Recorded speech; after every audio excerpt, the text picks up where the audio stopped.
Legend of Yufei Chapter 8. Yufei, returning to his ancestral home. A big moment itself, right? Definitely. A return to roots. But something pretty unexpected crops up. His father-in-law, the Lee County magistrate.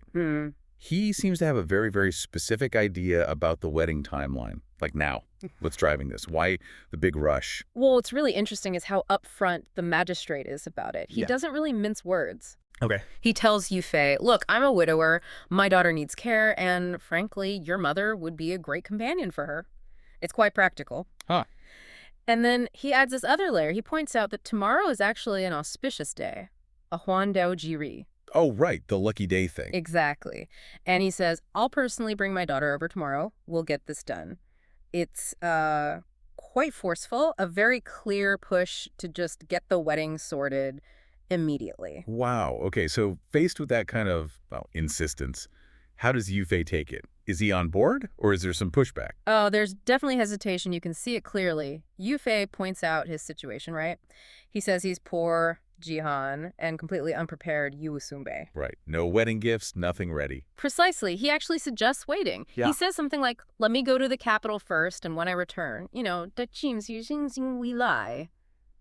then we can do it properly. Makes sense from his perspective. But the magistrate, he's having none of it. He's very firm. He lays it out. Yufei's about to leave. He himself is getting old. He doesn't have a son. The legacy aspect. Yeah, exactly. And he sees this moment. Yufei returning to his family roots, the Guzum, as the perfect window, maybe the only window to settle this really important family matter. So seize the day. Pretty much. He basically tells Yufei, don't argue, just hurry back and get ready. No more discussion. Right. So Yufei can see this isn't really a negotiation. He heads back to his village, Killing Village, That's right. and he talks to the local elders, the Zhong Yuanwei. What's their take on this sudden wedding plan? The reaction is, well, it's immediate and overwhelmingly positive. They basically shout, this is excellent, happy news. So no hesitation from them. None at all. And really remarkable is what happens next. It's this incredible display of community support, almost instant mobilization. Well, one of the elders, Wang Yuanwei, he steps up big time. He tells Yufei, essentially, don't worry about a thing. We have everything ready. Wow. And does he mean it literally? It seems so. He offers his own house, saying he has many empty rooms, right next door. He even suggests they could, knock through a wall overnight, Knock through a wall? Seriously? Yeah. To create a connected bridal suite, basically, for Yufei's mother to pick out. Just like that. That's amazing. Just incredible, immediate, practical help. It really is. And Yufei's mother, Yu Anren. I assume she's happy with this plan. Oh, the text says she's naturally happy. You can imagine, right? Problem solved, and in such a supportive way. So this kind of instant collective action, what does it tell us about maybe the social fabric back then? The community values? It feels like it goes beyond just being nice neighbors. Oh, absolutely. It's much deeper than just being neighborly. This shows, I think, a kind of implicit social contract that was really strong in, pre-modern communities like this. A social contract. Yeah. Like big personal moments, milestones, like a wedding. They weren't just your private business. They were community events, almost community investments. It's like this rapid response support network, built on knowing that you help out now and someone helps you out later. Reciprocity, collective well-being was key.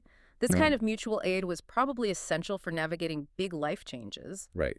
Without that kind of support, maybe things just wouldn't happen or not as smoothly. Exactly.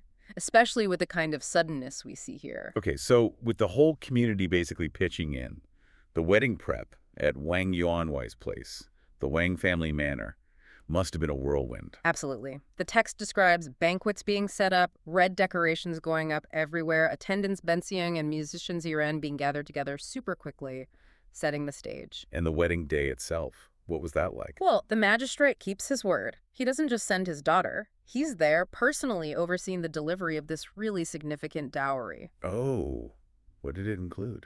The source mentions chests, lots of different belongings, and what it calls fine and coarse wedding provisions, xiang ujian, kushijashuang, all brought out and displayed in the main hall at Wang's place. It's a proper grand display. Shows the status and importance, right? It definitely sends a message.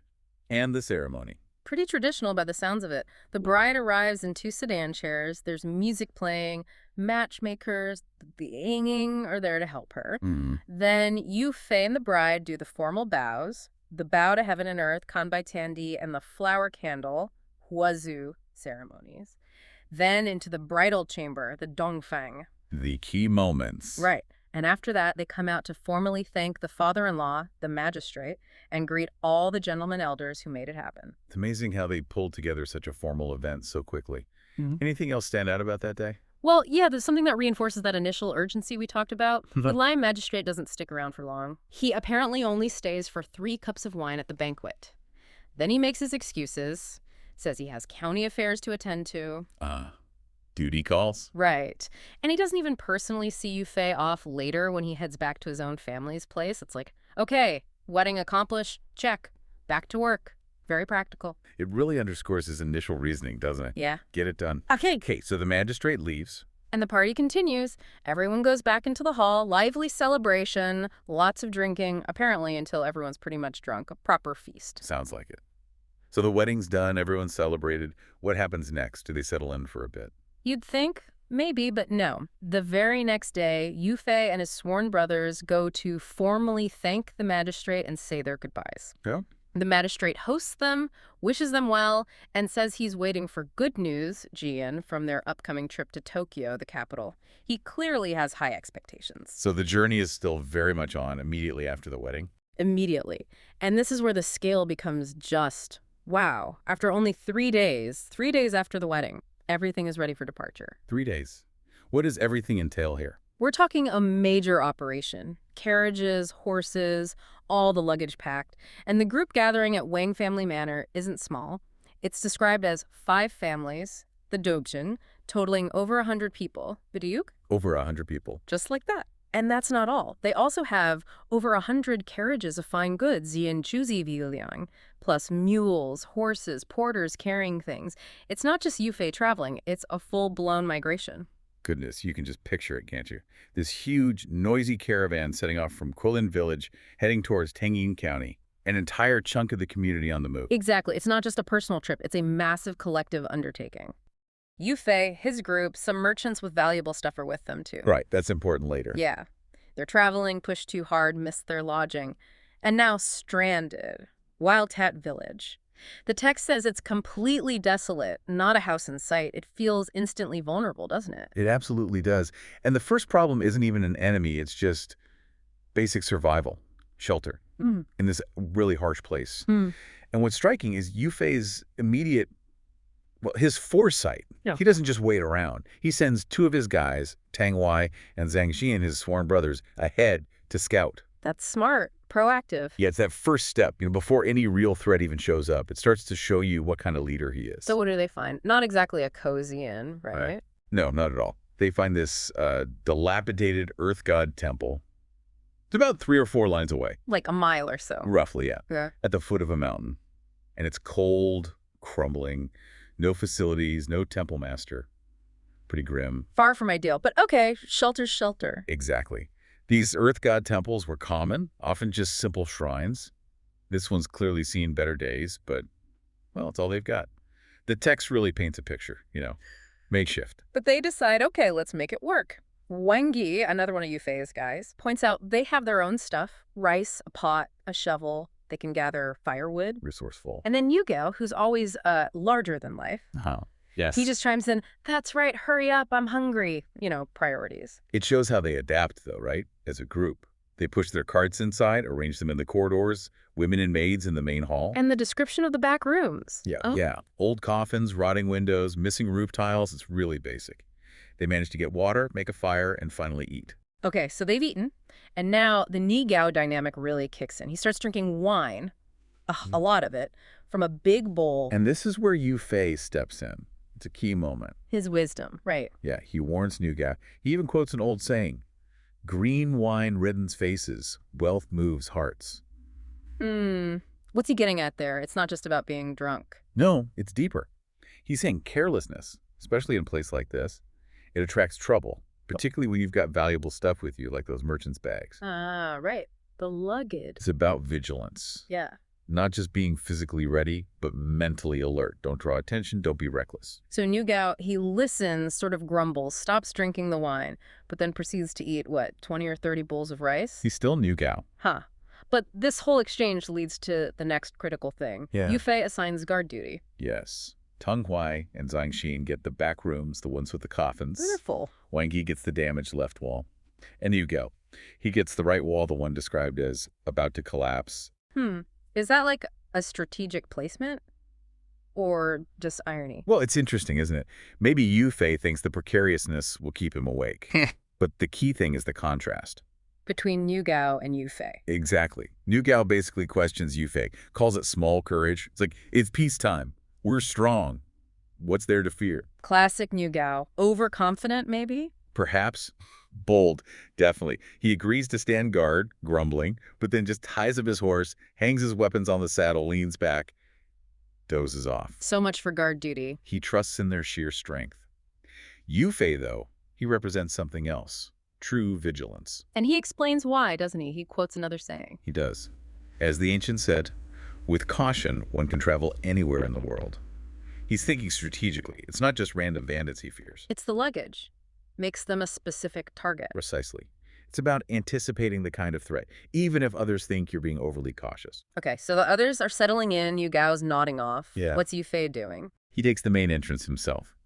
And this part is, well, it's pretty incredible. He finds this stone incense burner on the temple steps. But it's carved all in one piece with its base. So it's immensely heavy. Okay. And Yu Fei, the text says with divine might, just lifts this massive thing. Seriously. Lifts it. Lifts it with both hands and wedges it against the temple doors to brace them shut tightly. Wow. Then he props his own weapon, his famous Liquan spear, beside it, puts on his battle robe, and just sits there, on the threshold, watching the dark sky. He is the main defense.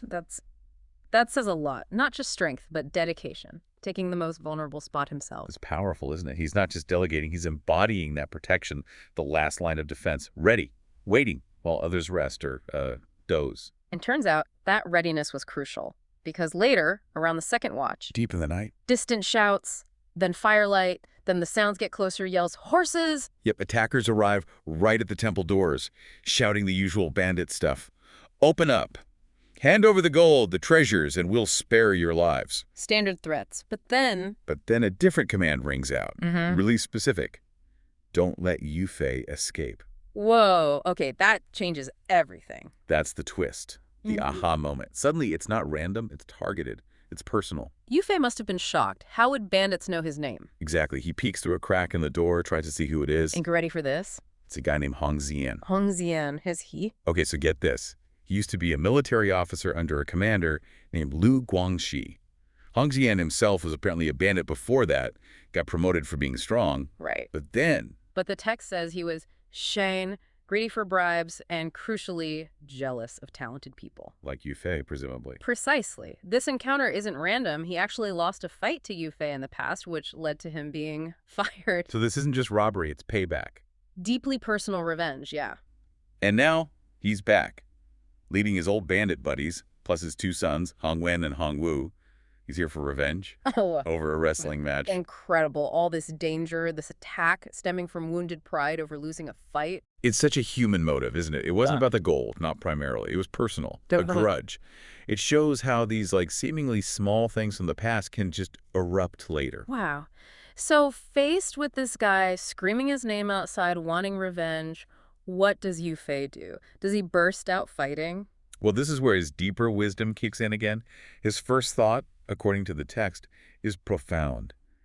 Vengeance should be resolved, not compounded. Meaning, don't make it worse. Exactly. Don't escalate. He realizes the best move isn't immediate confrontation. It's to hold the main door, trusting his brothers are holding the other weak spots, and just wait them out. Wait until morning. He thinks they'll just leave. He believes they'll eventually give up if they can't get in quickly. Right, So he well- tightens his gear, gets his spear ready, but he chooses patience, strategic defense. That's fascinating. He's strong enough to fight, but he chooses not to. At least not yet. Because it's personal, maybe. Because fighting would just feed the grudge. I think that's a big part of it. He's not just a warrior. He's a strategist who gets people. He understands the cycle of revenge. Yeah. Engaging aggressively might satisfy an immediate urge, but it could create even bigger problems down the line. So he opts for containment, patience. Let the fire burn itself out rather than throwing more fuel on it.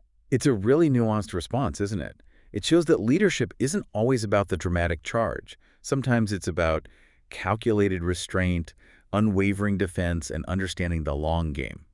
But, and this is a big but, not everyone in Yufei's group shares his calm, strategic mindset. Not by a long shot. Oh, here we go. Enter Niu Gao. He dramatically wakes from a nap, rubbing his eyes, and apparently exclaims, "Hey!" Interesting. Big Brother was right. Bandits really did come. He sounds almost pleased. Thrilled, like it's entertainment. And he doesn't hesitate for a second. Forgets Yufei's whole plan. Of course not. He immediately charges out with his twin maces. And the text is pretty graphic about his efficiency. He hits one bandit, brain splattering. Another one he hits so hard he's basically broken in two, breaking his neck. Yikes. He's not messing around. A terrifying force of nature, really. Totally. It really paints a vivid picture of Niu Gao. He's raw power, immediate action, no filter. None at all. And just as Niu Gao is, getting into the swing of things, we hear from Eo Wang Gui. He's also woken up by the noise. And his first thought? Panic. But not fear for his life. Fear of missing the fun. He shouts, "Oh no, if I wait any longer, they'll kill them all without me." Huh. It's almost like a competition. It really is. So he grabs his dirge, this big impressive saber, and charges out too. So much for Yufei's careful strategy of de-escalation.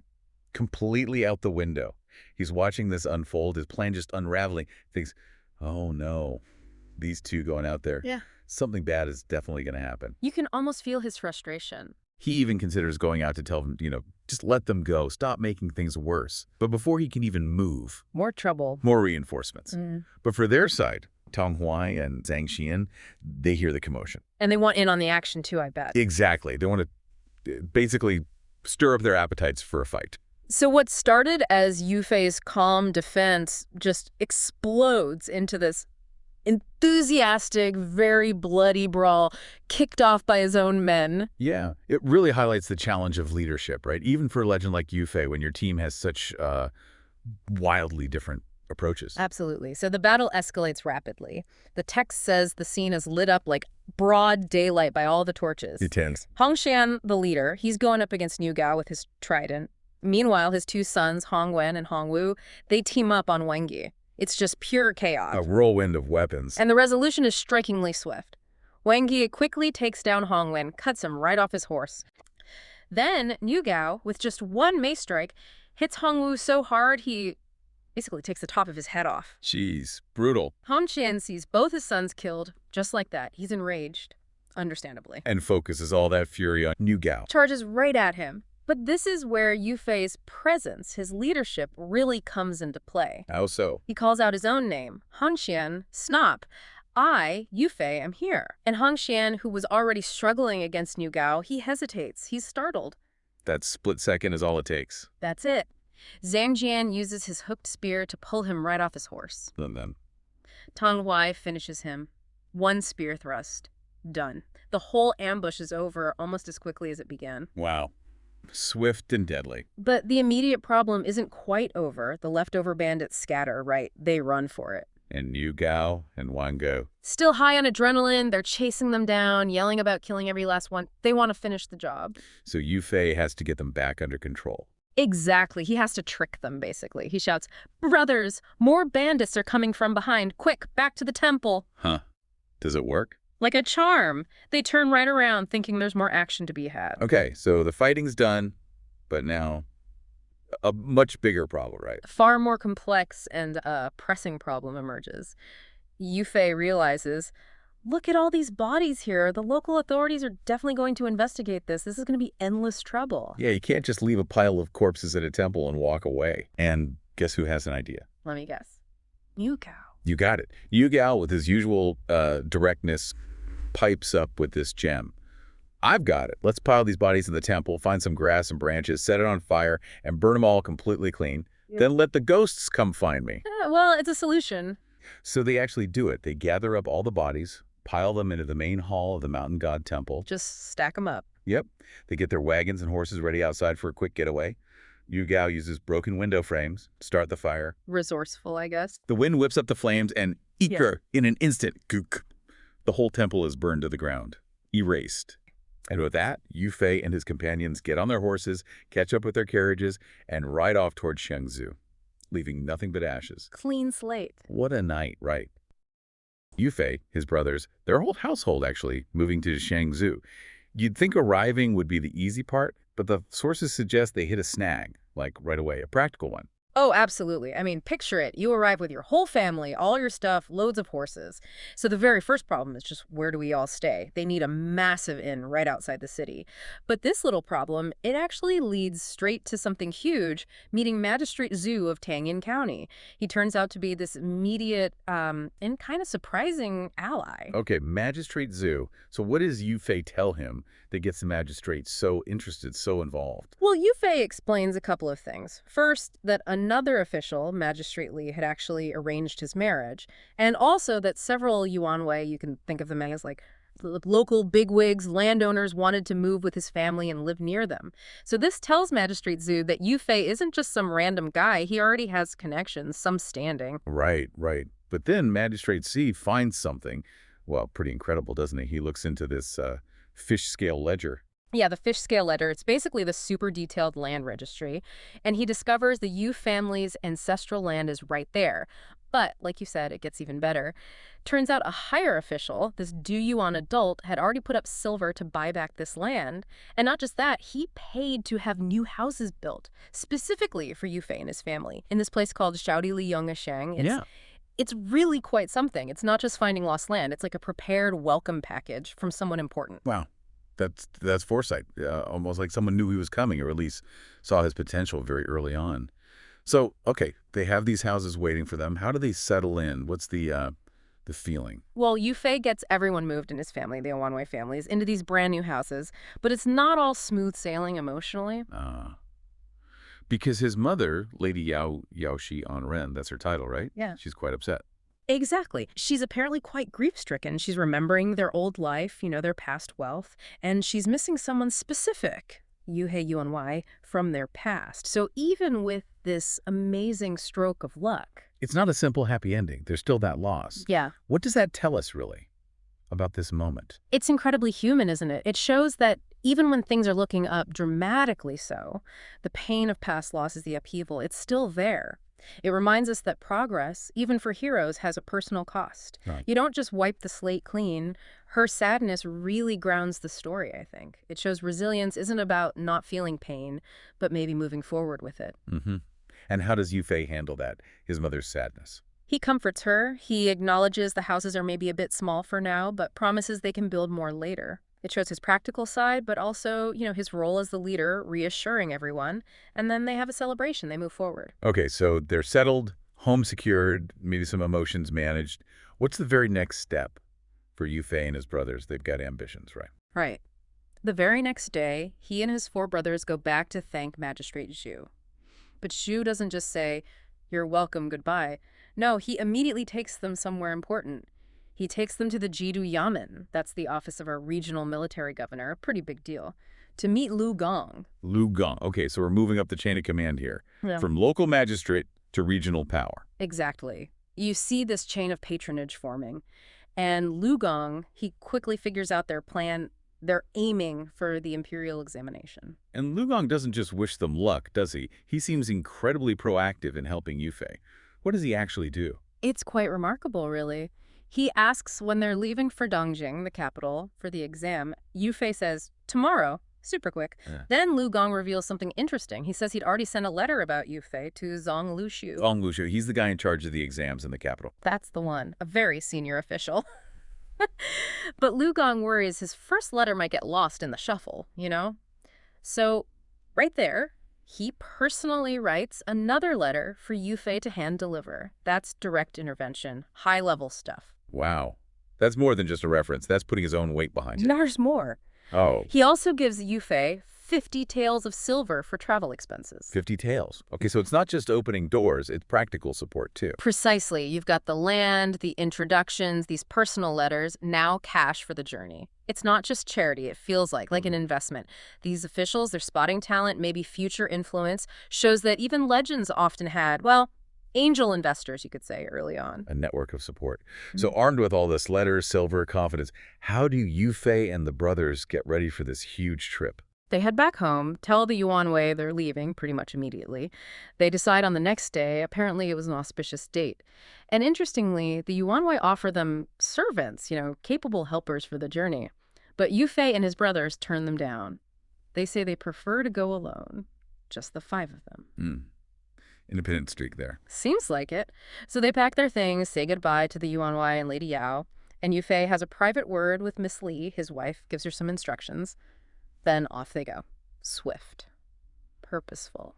5 brothers, 5 horses, heading for Bianjing, the capital. It sounds like the start of an epic tale.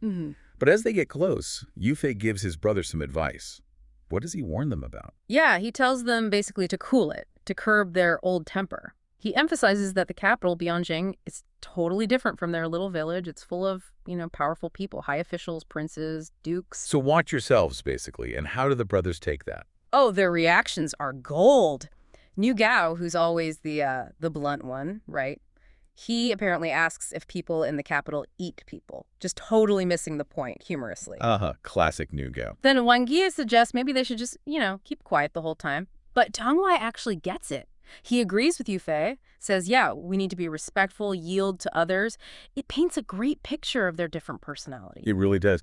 So Yu Fei's already showing leadership, understanding the social game even before they arrive. Definitely. It shows his awareness, his grasp of social dynamics. He knows it's not just about being tough. But then, Yeah. just as they get inside the city gates, Nangsen Gate, barely gone half a mile. Boom, drama hits. Yeah. Instantly. What happens? Yeah, it's incredibly abrupt. Their journey just gets stopped cold. Someone runs up, completely out of breath, catches Yu Fei's horse, grabs the reins, and yells out, "Yu Fei, you've harmed me. Why didn't you look after me?" Whoa, okay. That's intense. That's not- Accusatory. Yeah. Right. Yu Fei turns, sees who it is, recognizes him. He asks him why he's there, tells his brothers to halt so they can talk. But that entrance, that accusation, it just hangs there, sets up immediate mystery, potential conflict. The source even hints this encounter is crucial, forging a lifelong friendship and part of their destiny as loyal heroes.